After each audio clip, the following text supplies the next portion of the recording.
Que bom ter você aqui nesta sala de aula. Nós estamos toda semana batendo um papo sobre escola bíblica dominical, lição Betel. Eu espero que esteja tudo bem com você e nós estaremos falando da lição de número 3, a reforma protestante, o reavivamento da fé e o retorno às escrituras. Eu sou o Aguinaldo, nós somos daqui da cidade de Itaguaí, no Rio de Janeiro. Vem para a aula. Não.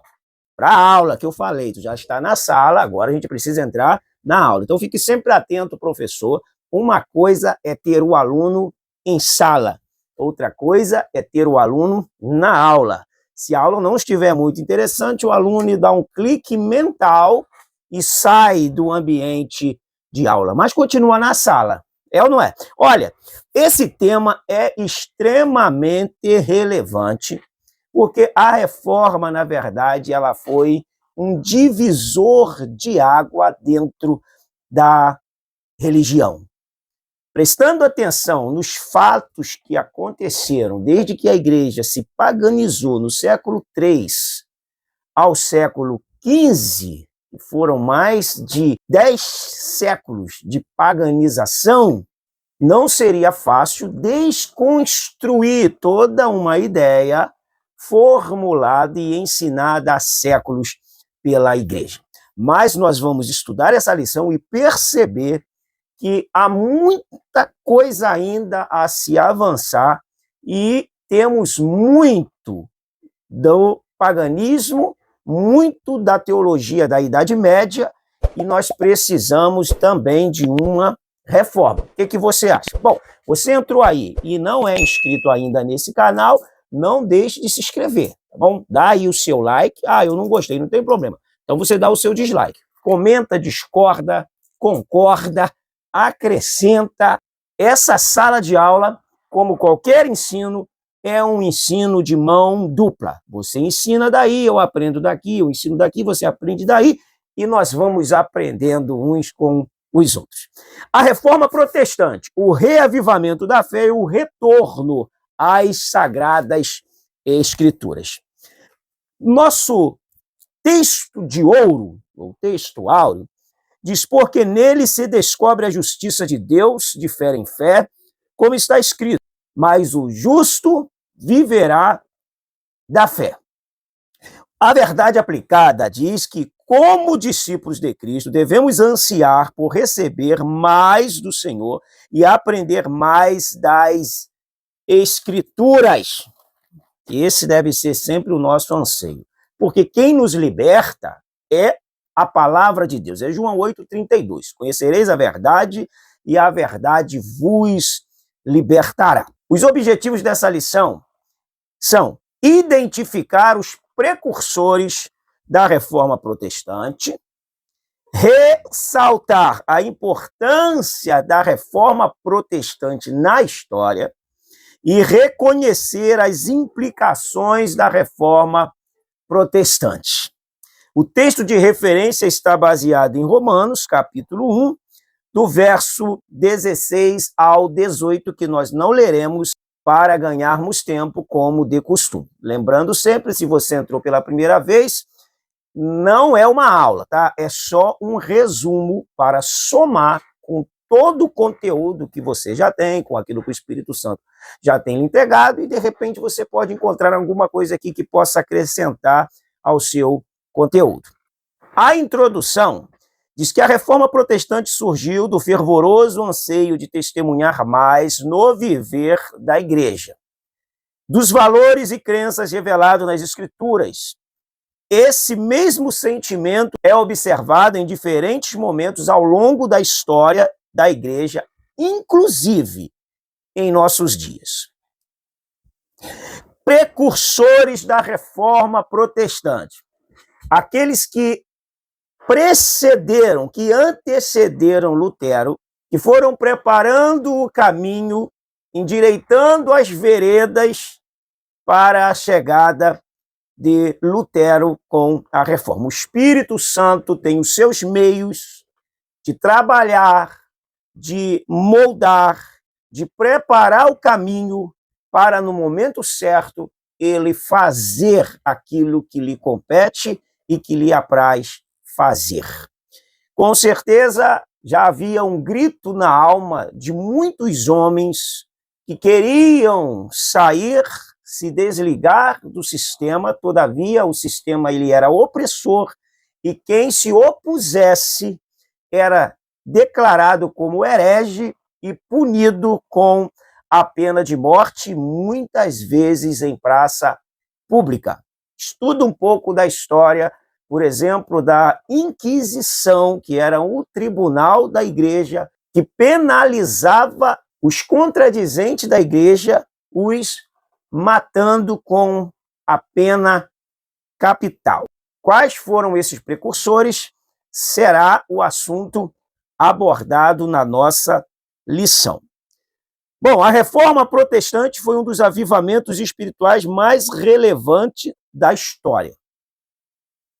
Em 1517, o monge alemão Martinho Lutero elaborou 95 teses, sublinha aí 95 teses, cuja principal denúncia foi a venda de indulgência. É você pagar pelo perdão do seu pecado. Opa, mas espera aí. Parece que tem alguma coisa muito parecida hoje, com roupagens diferentes, mas te colocando dentro de eventos, prometendo te dar bênçãos, como se Deus estivesse ao nosso serviço, e com isso a ideia capitalista acaba imperando e o principal objetivo do Evangelho, que são vidas transformadas, corações arrependidos e rendidos a Jesus, acaba ficando de lado. Então, essa lição ela tem muito a nos ensinar dentro do nosso contexto contemporâneo. O que você acha? Se você discordar, sem problema nenhum, isso é uma questão até de pensamento. Então, essa prática levava as pessoas a acreditarem na possibilidade de comprar da igreja a salvação de vivos e mortos. Até hoje, isso é propagado pelo catolicismo. Todavia, a salvação ela é gratuitamente nos oferecida pelo sacrifício de Cristo Jesus no Calvário. E pela fé, nós nos apropriamos desse sacrifício e somos perdoados dos nossos pecados.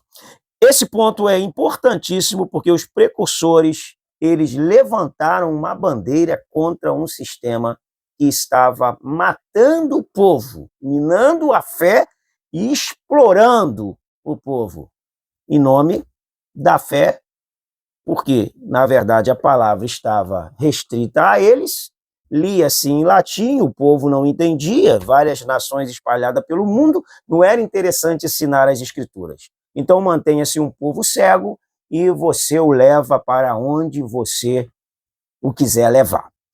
John Wycliffe é considerado o precursor da reforma religiosa que sacudiram a Europa no século XV e XVI.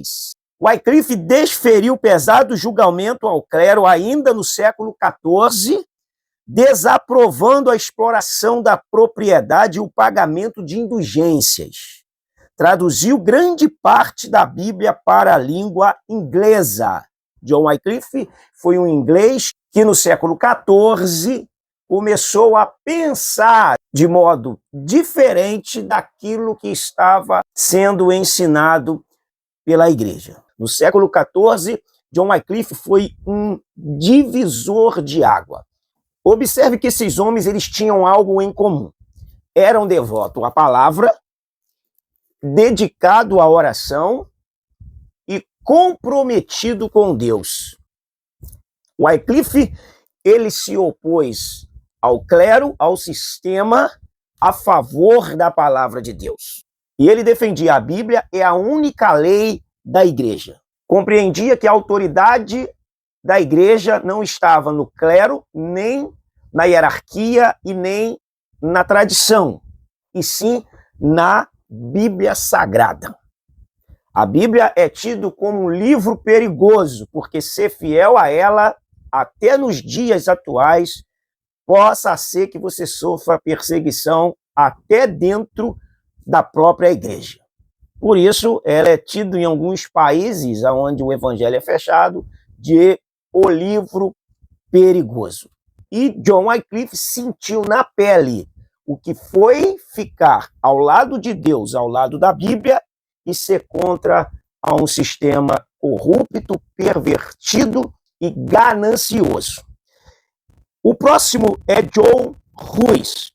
John Hus, que era da República Tcheca, também no século XIV, este precursor da reforma era um gigante na fé.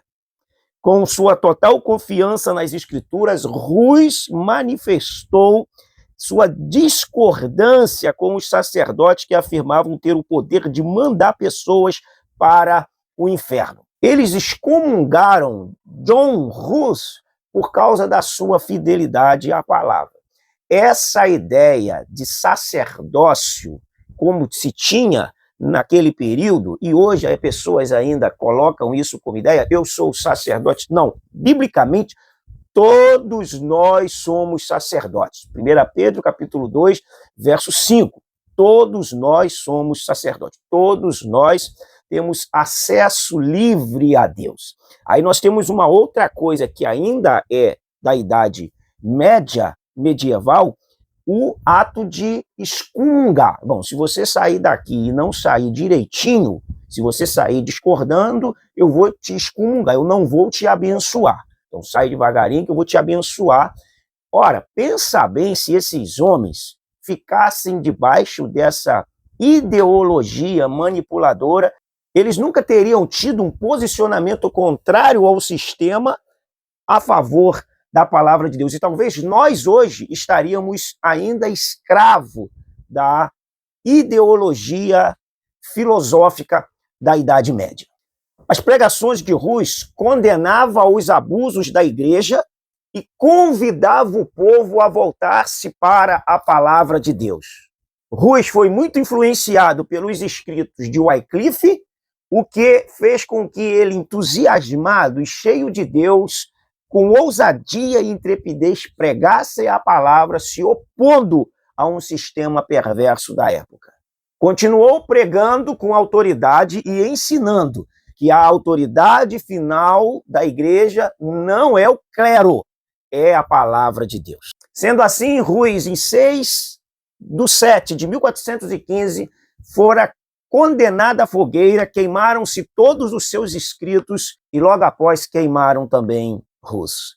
E ele cita a famosa frase que podem até matar o ganso, mas não poderiam matar o cisne. Então nós vamos entendendo que como homens sofreram por ser fiéis a Deus e se oporem a um sistema corrupto e perverso. Longe de Deus, mas ainda comandando as igrejas no mundo. O terceiro que nós temos é o Savonarola. Século XV, Jerônimo Savonarola, um italiano levantado por Deus, uma vez mais, se coloca ao lado da Bíblia, ao lado de Deus, contra o clero que manipula tudo a favor deles, mantendo um povo leigo e sem Deus.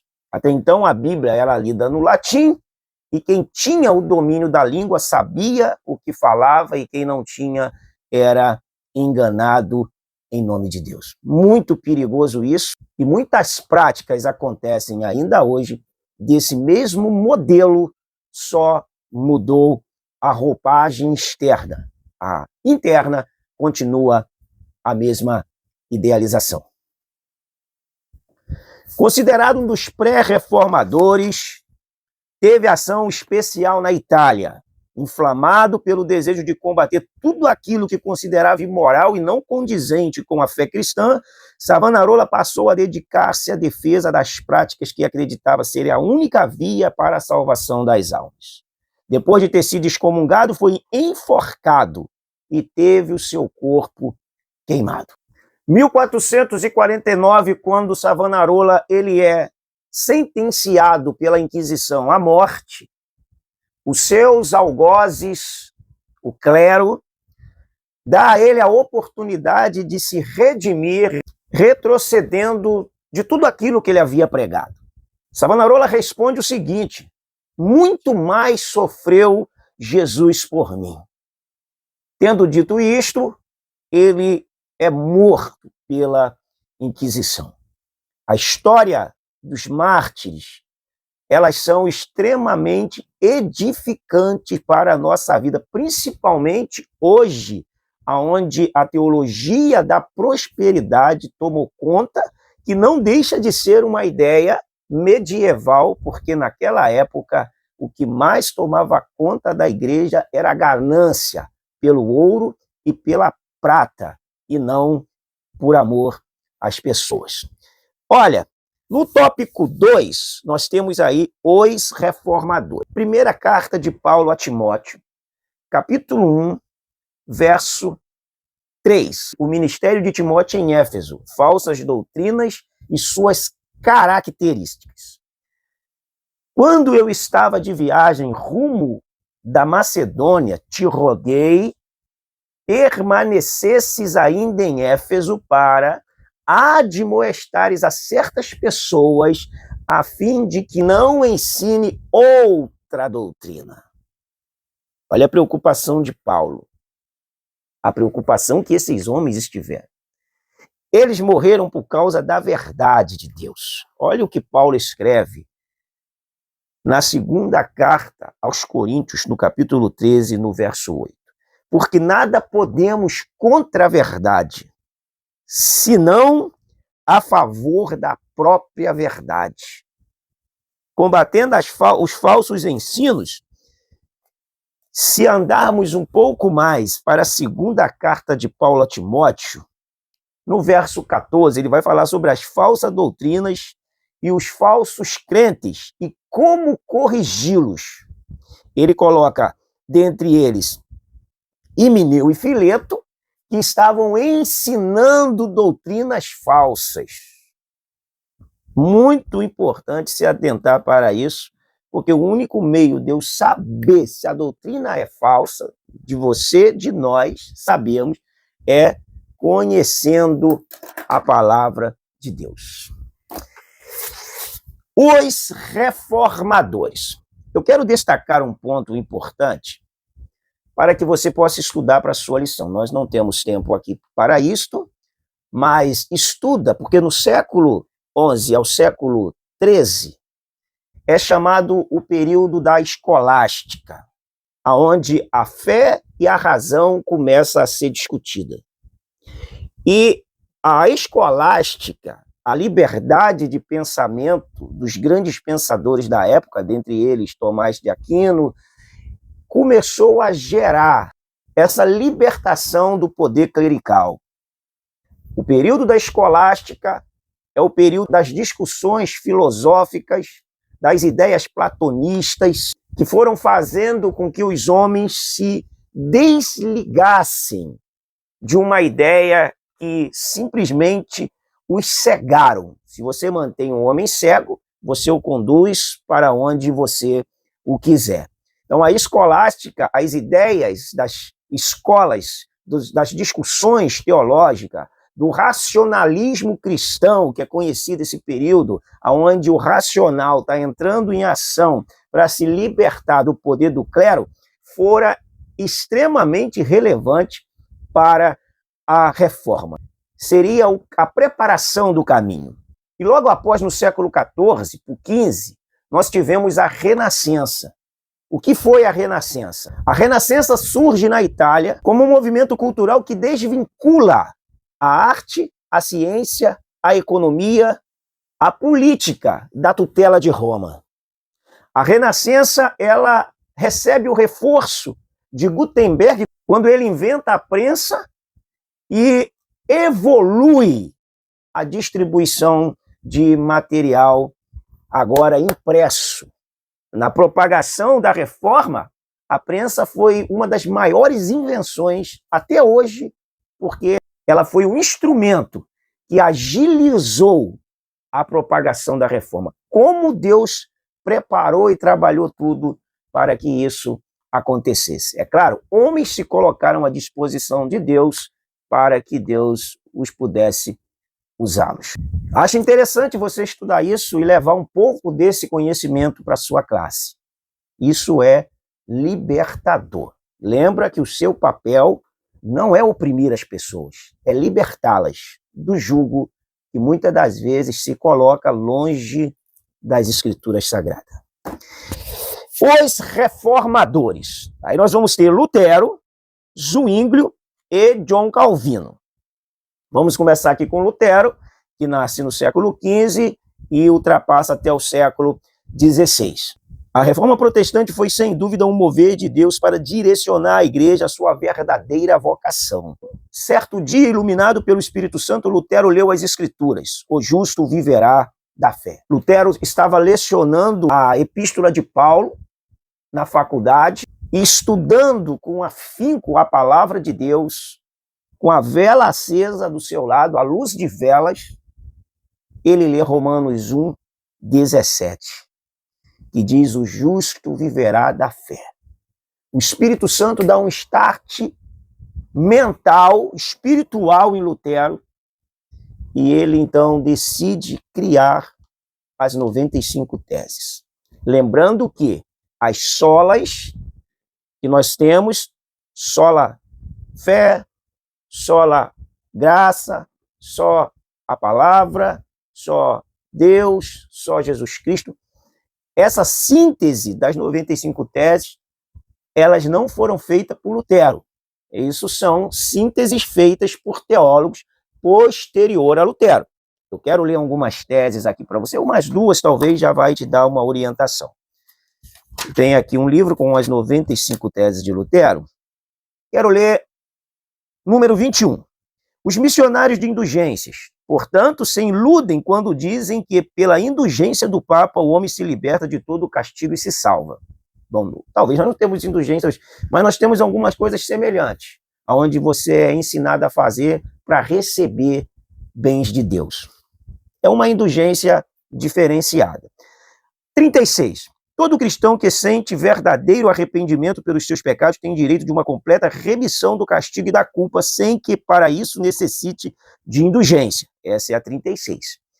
Deixa eu ler a 43 para a gente fechar essas 95 teses.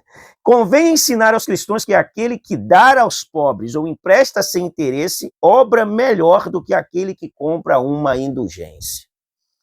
Oh, Jesus!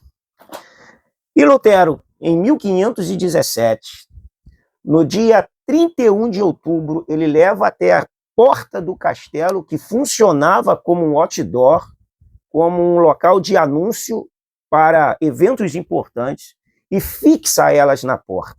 No dia 1º de novembro, comemora-se o Dia de Todos os Santos. O que Lutero está aguardando? Um grande movimento no castelo, um grande movimento na igreja, na paróquia. Muita gente. Chegando lá, as 95 teses estavam lá fixadas. É importante observar que Lutero escolhe 31 de outubro de maneira proposital, de maneira inteligente, porque dia 1º é um evento, vai estar cheio o castelo, então a propagação vai ser em massa. Olha que estrategista foi Lutero. E com isso, ele cria uma revolução mundial com a reforma protestante. Corajoso, ousado. Agora pensa bem se Lutero se prostra à ideia manipuladora que o clero sempre ensinou, que não poderia ser questionado, que quem se opusesse a eles seriam excomungado, entregue ao diabo. Pensa se Lutero e os pré-reformadores, Wycliffe, John Ruiz, Savonarola e tantos outros, se isso cauterizassem a mente deles, eles nunca se levantariam. Hoje ainda existem pessoas, liderança, que procura cauterizar a mente dos membros com essa mesma filosofia.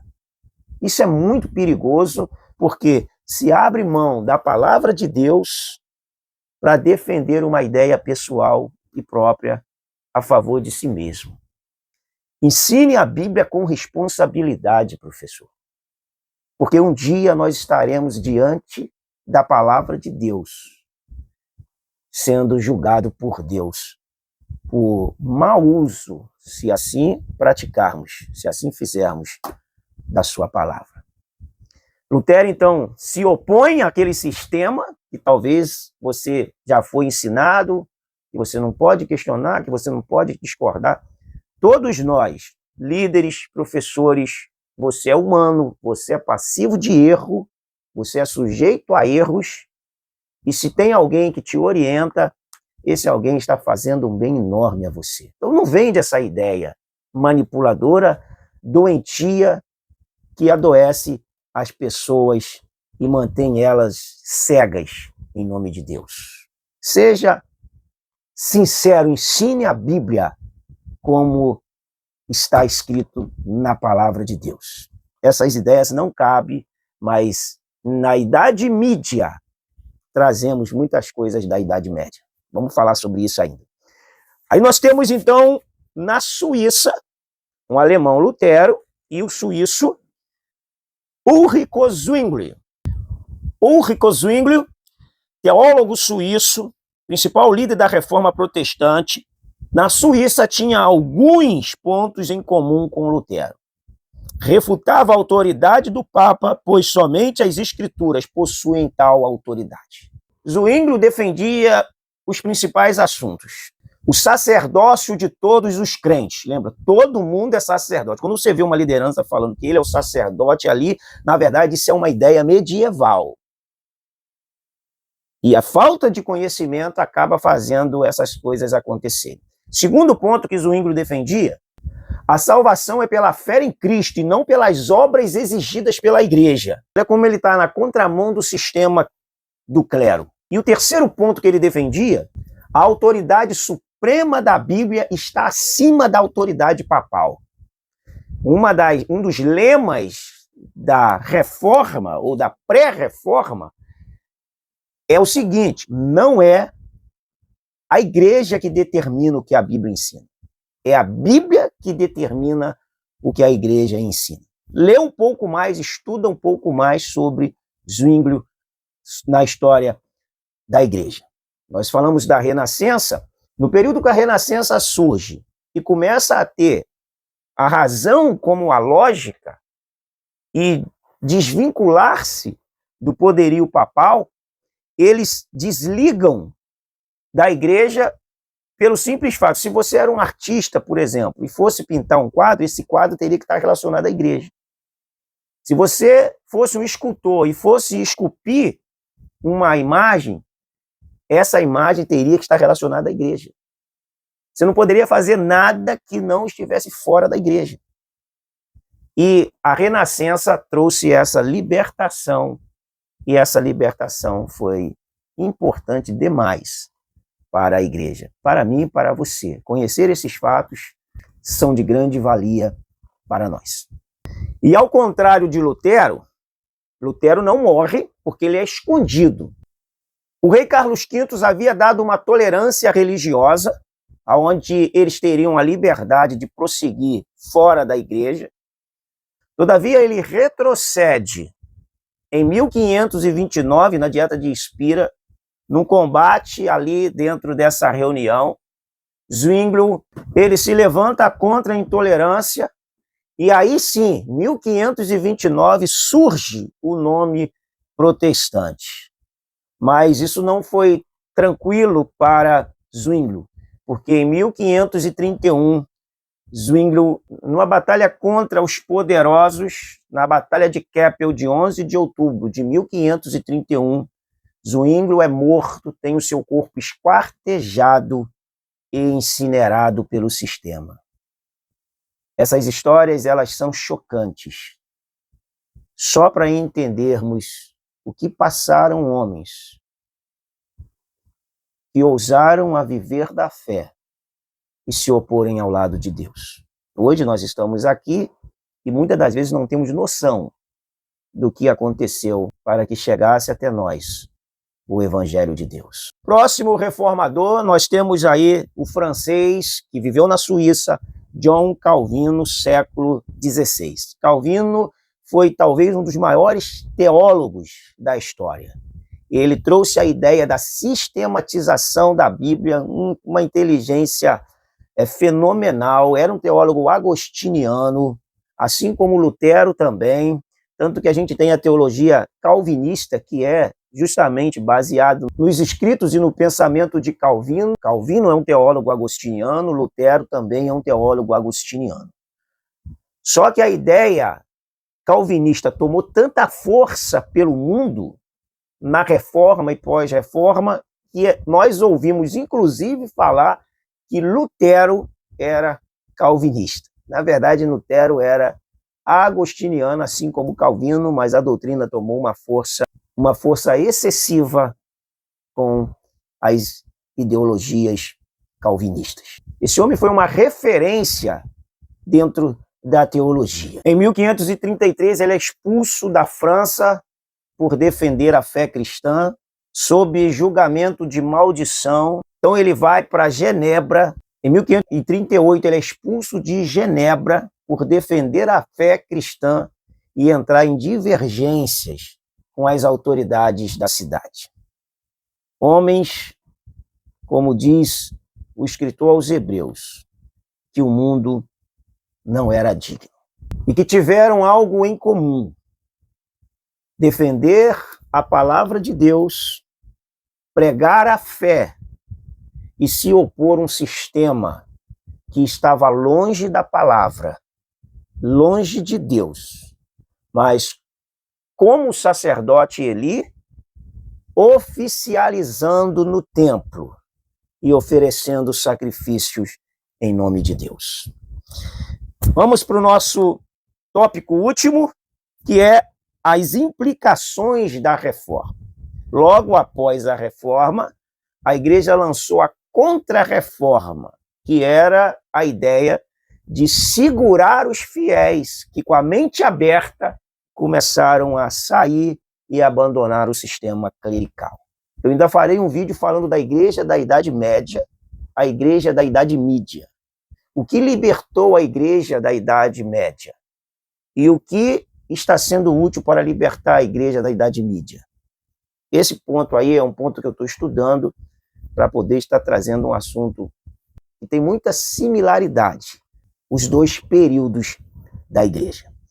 A reforma protestante aconteceu em uma conjuntura de grandes mudanças sociais, políticas, culturais e econômicas na Europa, influenciando na formação de estados modernos. Depois dela surgiram novas denominações cristãs. Ponto importante, porque a partir da reforma, a igreja foi tendo denominações. Um ponto importante também para ser estudado, que até então a igreja não tinha nome denominacional. A igreja, até o século VII, ela não tinha nome denominacional. Ela passa a ter um nome a partir do século VIII. Na Bíblia, a igreja ela é chamada de Igreja de Cristo, Igreja do Senhor, Igreja de Deus, Igreja de Jesus. Não tem nome denominacional. Até quando ela se paganiza, ela passa a ter nome como Igreja Católica Apostólica Romana e Igreja Católica Apostólica Grega a partir do século IX e do século XII, quando a cisão final, século XI, quando a cisão final se rompe da Igreja do Oriente com a do Ocidente. Mas as denominações, com tantas variedades como temos hoje, elas surgem a partir da reforma. O Espírito Santo na vida de Lutero. Para Lutero, o Espírito Santo era uma pessoa admirável a ser apreciada e amada. O bom de Lutero é que ele retorna uma visão teológica mais coerente com a autoridade das Escrituras. Quando Lutero é levado para poder se retratar das suas 95 teses, ele fala: ainda que eu tivesse 1000 cabeças e todas elas fossem cortadas, eu não me retrataria. E Deus esconde Lutero, usam os homens para escondê-lo, porque Lutero fora sentenciado à morte, mas não o encontraram para matá-lo. Mas ele também foi excomungado da igreja. Presta atenção nesses fatos ocorridos da história. Se Lutero obedecesse cegamente o clero em detrimento à Bíblia Sagrada, não fosse um estudioso, talvez nós hoje não estaríamos portando as Santas Escrituras. Porque além dele se opor e ficar com a Bíblia, ele traduziu a Bíblia para o alemão, o que foi um aceleramento da divulgação do Evangelho, fazendo o povo conhecer a Bíblia na sua língua materna, que até então era no latim, era oriundo da Vulgata Latina, só a liderança conhecia. Gente, a reforma foi algo assim, estrondoso, magnífico. Estuda a reforma, você vai se empolgar. Tamanha a grandeza desse fato. O 3.2 diz: a salvação se fundamenta na fidelidade a Deus. A temática de Lutero. Ele via com tristeza a igreja defender a ideia de que a salvação não se dava pela fé apenas. Olha, as barganhas. Tem isso ainda hoje? O que você acha? Tem barganhas ainda? Em nome de Deus? Vem, porque Deus vai te abençoar, porque Deus vai te dar, porque Deus... Esses homens não tinham essas ideias de barganhar com Deus. Eles pregavam a fé. E por isso tinham tantas raízes para se manterem firmes em meio à oposição. O 3.3 diz: as 95 teses. Talvez Lutero não tenha imaginado que, ao fixar as 95 teses na porta da igreja do castelo de Wittenberg, em 517, ele passaria a ser um dos personagens principais da história da igreja. As 95 teses alastraram-se com rapidez pela Europa por conta do intenso uso da imprensa do século XV, criada por Gutenberg. Essa invenção mudou o processo de produção de livros, que saiu da escala artesanal para a industrial e fez com que se propagasse muito rápido todos os escritos da época. Deus sabe como trabalhar em meio à oposição. Ele sempre mantém e sempre levanta alguém com coragem e ousadia para falar a verdade. Glória a Deus por isso. Levantou João Batista quando um povo estava afastado de Deus para pregar que o povo precisava conhecer mais Deus. Mas hoje nós temos algumas filosofias que falar contra o pecado é proibido. Pecador não julga pecador. Umas frases de efeito que mais banalizam a palavra do que se manter fiel a ela. Cuidado com essas frases. Pensa muito bem antes de citá-las, porque elas podem comprometer a sua pregação e o seu ensino. Alguém pode questionar você e você ser pego no contrapé. Analise bem as coisas. Concluindo aqui, devemos permanecer vigilantes em oração para não nos afastar das Escrituras, da suficiente graça de Deus e da fé. Nossa pregação deve ser cristocêntrica, plenamente consciente de que dependemos do Espírito Santo para cumprir a missão que recebemos de Jesus Cristo. Dependa de Deus, dependa do Espírito Santo e demonstre essa dependência em oração, em busca a Deus, em estudo da palavra. A história de Lutero diz que a sua esposa, por várias madrugadas, o encontrou no seu escritório, dormindo em cima da Bíblia Sagrada. Tudo tem um preço, tudo tem um custo. Examine e vê se vale a pena pagá-lo dentro daquilo que você acredita que foi chamado. Deus abençoe você. Deus te use poderosamente. Que o Espírito te capacite. Ore pela sua aula, ore pela sua turma e deixa Deus te usar. Um grande abraço, fica com Deus. Até a nossa próxima lição.